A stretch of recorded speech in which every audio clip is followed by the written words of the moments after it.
Hello guys, we got a four-gamer here on Saturday. First game, Charlotte at Toronto.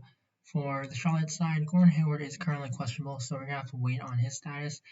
And if he's out, then that's going to make everyone more appealing. LaMelo Ball, his price is definitely more expensive now, but they do go to a lot more three-card lineups, so Ball can play the small forward position, and it's definitely a matchup where he can do that. OG Anunoby not really known for his offense. The matchups are going to be fine that way. And of course, they start Caleb Martin, and then Miles Bridges also picks up a lot of minutes. So all those guys are going to be value plays. And of course, Rozier, Graham, their usage is going to go up without Hayward.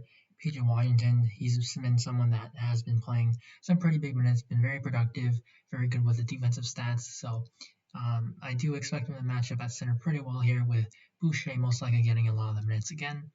For the Toronto side, they're probably going to still be starting Aaron Baines, but Boucher, is still going to get a lot of minutes. He's been playing so well.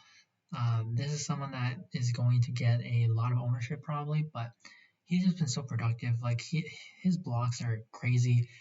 Playing as a center, small ball lineup against Charlotte, this is a matchup where he can just take advantage of. He did it last time. I don't see why he can't do it again. For the three main guys who play heavy minutes, I'm going to rank Lowry 1, same reason as before. Lowry plays his minutes without VanVleet and Siakam, while Siakam and VanVleet play together a lot. So I always like Lowry more. And the price, Lowry is even cheaper than all the other two guys, so that's why I just prefer Lowry. But the other two are definitely fine. It's a four-game slate. Yeah, they could definitely all be in the optimal. So that's it for Toronto. Phillies side, Joel Embiid is going to miss this game. And when that happens, we know we need to look at Ben Simmons and Tobias Harris as pretty much core plays. Memphis is a team where we can target. Their defense isn't that great. Getting John Morant back, compared to Tyus Jones' defense, it's not really like an upgrade. So they're going to be just two of the best options of the slate. And then Shake Milton, I don't want to chase him because he had such a great game, one of his best games of his career. But you take out Joel Embiid, that's still a lot more usage that has to be filled. So I do like Shake Milton still. And then Dwight Howard. Without Embiid, Howard's probably going to start, and he's only 4,300. He's someone who can foul, so it's a concern going up against Joval. But I do think that Howard is very productive, where you need to have some shares of him. Like I wouldn't be surprised if he busts, and also center is just always a discussion about opportunity cost. But Dwight being one of the better value plays probably on the same, I'm going to definitely have a good bit of him. For the Memphis side, all these guys are currently listed as out because they had their game postponed on Friday, so they all should be good to go. We gotta wait on John Morant though. He's still not. I'm unsure if he's gonna play or not. Probably gonna be on minutes limit if he is. If he's in, depending on what the minutes limit is, probably not gonna be playing him. But I do like Joval 7K. You take out Embiid, it's gonna be an easier matchup for Joval, and Joval is someone who can still get 30s in minutes. And his price at 7K, he has monster upside. 50, he's hit 60 before. Like, still, it's going to be a good play for Joval. And then other guys, it's just not really appealing because not a lot of these guys can play into the 30s for minutes. They really just split the rotation. They're really deep. Like Tim Frazier's hurting Kyle Anderson, Tyus Jones. So it's just not really an appealing team. Detroit side, Derrick Rose is probably going to return here, so I do have interest in him at only 5,200. Hopefully, he does play, good amount of minutes. Jeremy Grant, his price tag, it just looks so weird seeing him here, but I mean he deserves it. Miami, they're still going to be hurt. They're not going to have Jimmy Butler again, so I do like Jeremy Grant here for tournaments again because it is a 4-game slate, so I'm going to have some exposure to him. And then Blake Griffin, I probably prefer Blake just because I can get the savings.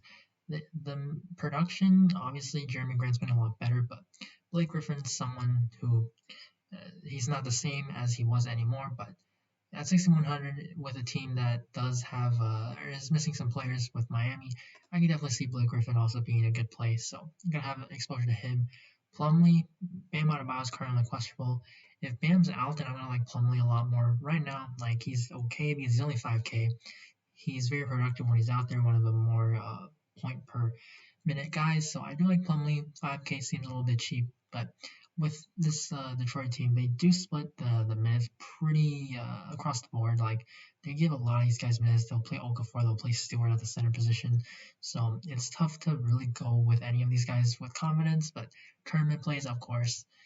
Miami side, I'm not gonna recommend anyone right now because we just don't know who's gonna play. Like if all the guys who were out, they're still going to be out, then yeah, like I'm gonna like Tyler Hero, but he's actually questionable with a neck injury now. Um, like Duncan Robinson, 5,400. This is like a good matchup. Detroit, they don't play fast though, so that's the one concern. But yeah, there's nothing to be afraid of. You don't have to be scared of a blowout because this isn't Philly anymore. So I probably will have interest with someone here because Jimmy Butler's still going to be out. So you know, Hero, Dragic probably, depending on just who plays.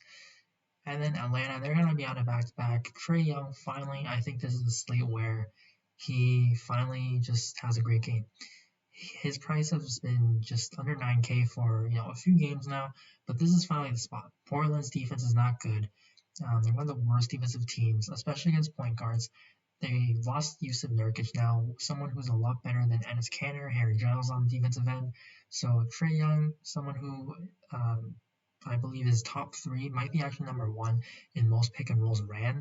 This is an excellent spot for Trae Young. John Collins, 7,100, he's in play as well. Covington, great defender, but John Collins is just a lot bigger than Rocco. And then Kevin Huerter, he's fine, but I do prefer Cam Reddish over Huerter because of the savings, and Reddish is a little bit better on the defensive end of getting steals.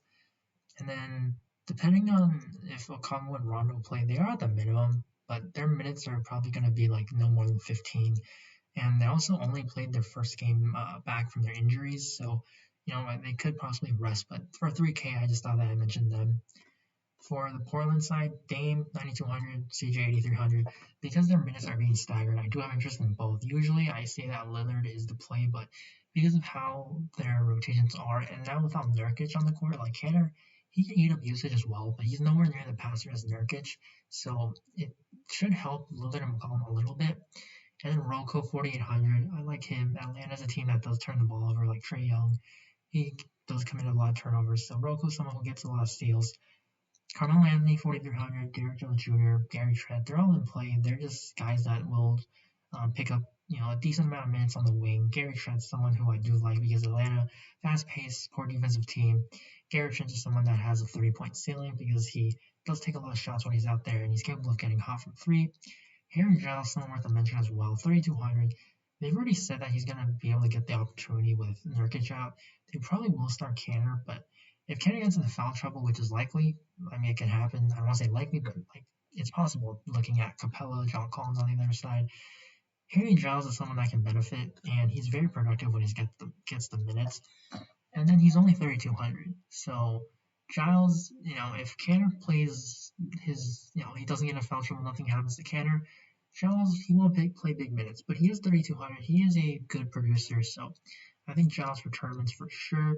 You can use it as a leverage play off of Kanter. So overall in this slate, I think you have to look at Philly. Without Embiid, it's just all the users is going to open up. So Ben Simmons, Tobias Harris, and then Dwight Howard's the value. I don't think 3 Philly guys is too much because Memphis, you don't need to run it back. If you want, I think definitely can do it. But they split their minutes so well, like across the board, and also the usage, how efficiently they're priced. I don't think you necessarily need one player from Memphis. And then Atlanta, Trae Young, gonna be one of the best plays on the slate. And then Enes Kanter, another center play. So that's gonna be the core 5 for the Saturday NBA main slate. If you guys enjoyed the video, please leave a like before you go. You can find my Twitter, ask me anything on there, or down below in the YouTube comments. @Boffles is my Twitter, link will be in the description. So as always, good luck on the slate, and I will see you in the next video.